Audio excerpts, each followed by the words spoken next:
पहला प्रश्न है, यदि साधारण ब्याज की वार्षिक दर 9% से बढ़ाकर 13.5% हो जाती है तो वार्षिक ब्याज 3690 बढ़ जाता है। मूल धनराशि कितनी होगी? तो देखिए, जो ब्याज है वो 9% से बढ़कर 13.5% हुआ है, यानी कि 4.5% बढ़ा है। तो उसकी वजह से ही जो 4.5% की बढ़ोतरी हुई है, उसकी वजह से ही 3690 अतिरिक्त ब्याज मिले हैं। तो ये जो 3690 है, ये मूल जो धनराशि है उसका 4.5% के बराबर है। तो 1% क्या हो जाएगी, इसको 4.5 से भाग करेंगे और मूल धनराशि मतलब 100% कितना हो जाएगा। तो अब हम इसकी डेसिमल हटाएंगे यहाँ से, इसके लिए हम ऊपर एक जीरो अब लगा देंगे तो दशमलव हट गया। अब इसे हम काटें तो 45 से इसको अगर आप भाग करोगे तो 45 आठे 360, बचेगा 9, तारेंगे 0, 90 हो गया। अब 45 दूनी 90 और ये जो आखिर में 0 है ये और लग जाएगी। और अब इसको 100 से गुना करेंगे तो हमारी मूल धनराशि ऑप्शन सी यानी 82,000 आ जाएगी। अब अगला प्रश्न देखते हैं। एक महिला को मंदिर तक पैदल जाने और वहां से सवारी में वापस आने में 3 घंटे 20 मिनट का समय लगता है। यदि वह दोनों ओर के लिए सवारी का प्रयोग करती है तो उसे 2 घंटे कम समय लगता है। यदि वह दोनों ओर पैदल चलती तो उसके द्वारा लिए जाने वाले समय का आधा समय कितना होगा। तो पहले तो प्रश्न समझिए कि एक तरफ वह पैदल गई है और वापस फिर लौटी है वहां से, तब वह सवारी में आई है, तो कुल समय लगा 3 घंटे 20 मिनट।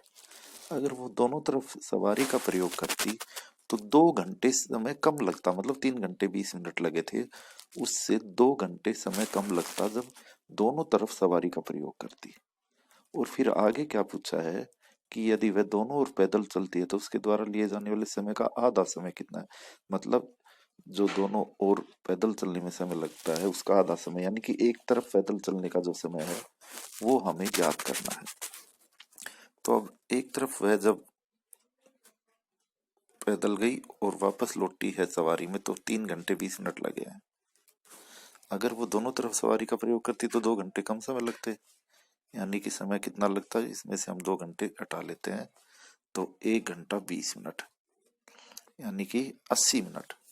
1 घंटा 20 मिनट मतलब 80 मिनट उसे दोनों तरफ सवारी का प्रयोग करने पर समय लगता। तो एक तरफ सवारी का प्रयोग करेगी तो इसका आधा समय लगेगा 80 मिनट का। तो 80 मिनट का आधा समय कितना हो गया, 40 मिनट।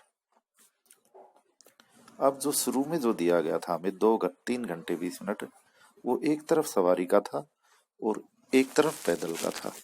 अब उसमें से हमने पता लग गया कि एक तरफ सवारी के प्रयोग करने से 40 मिनट का समय लगा है।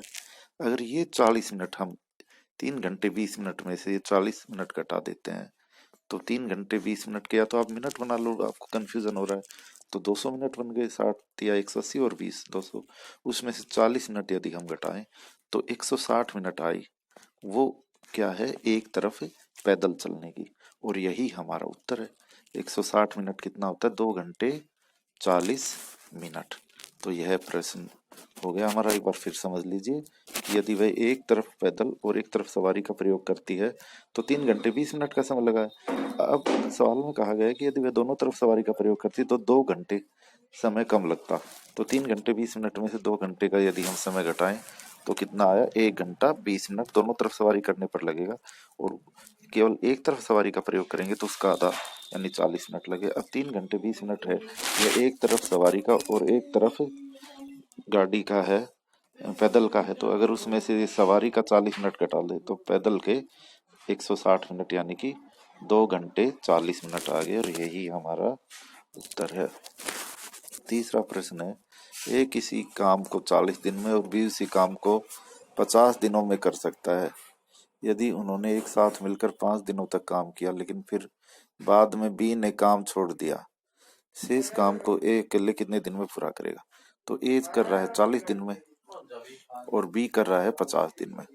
तो हम 40 और 50 का एलसीएम ले लें और उतनी यूनिट हम टोटल काम मान ले, तो 40 और 50 का एलसीएम कितना आएगा, 200 यूनिट।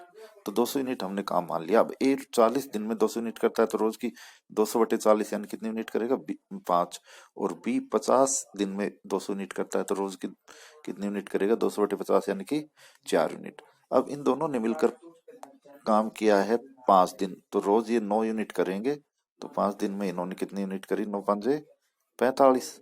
अब 200 में से 45 यूनिट इन्होंने कर दी, तो बाकी शेष बची 155 यूनिट है, वह कौन करेगा, ए अकेला। ए अब रोज 5 यूनिट कर रहा है, तो 155 यूनिट को कितने दिन में करेगा, 155/5 यानी कि 31 दिन। ऑप्शन सी उत्तर आ गया इसका। प्रश्न 4 है, दो संख्याओं का गुणनफल 9216 है। जब बड़ी संख्या को छोटी संख्या से विभाजित किया जाता है तो भागफल 16 है और शेषफल 0 प्राप्त होता है।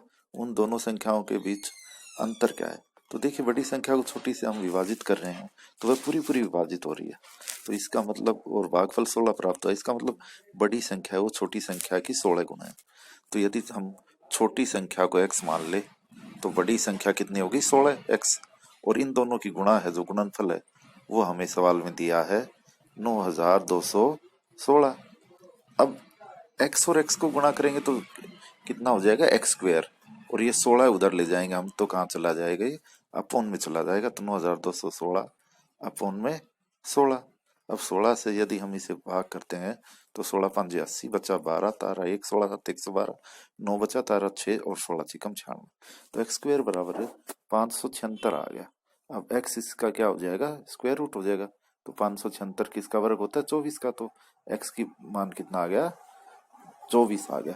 अब दोनों संख्याओं का अंतर पूछा है, बड़ी संख्या 16x थी और छोटी संख्या x थी, तो इनका अंतर कितना आ जाएगा, 16x में से यदि हम x घटाएंगे तो 15x आ गया, तो 15x अंतर है, और x की वैल्यू हमने ऊपर निकाली थी, कितनी आई थी, 24, तो 15 को यदि हम 24 से गुणा कर ले तो इन दोनों संख्याओं का अंतर आ जाएगा 360, यानी कि ऑप्शन डी उत्तर आया। अब 5वां प्रश्न, दो छात्रों को ए और बी को पुरस्कार राशि के रूप में कुल 4400 रुपए का भुगतान किया गया है।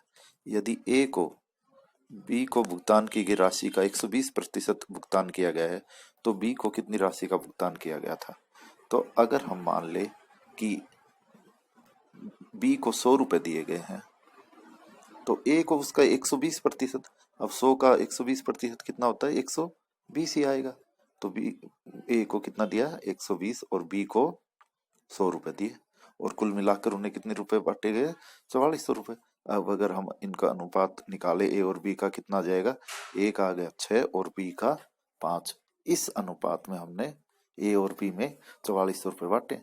अब इन्होंने पूछा है बी को कितनी राशि का भुगतान किया गया, तो बी की राशि हमें ज्ञात करनी है, तो जो कुल राशि है वो अपॉन इंटू जिसका आपने निकालना है उसका अनुपात, और बटे में अनुपाती योग, यानी 5 और 6 11, और अब आप इसे काटोगे तो 11 चौक 44 और 2 जीरो लग गई है पीछे, 400 गुणा में 2 यानी 2000 रुपए। तो ये 2000 रुपए क्या आ गए, बी को भुगतान की गई राशि आ गई।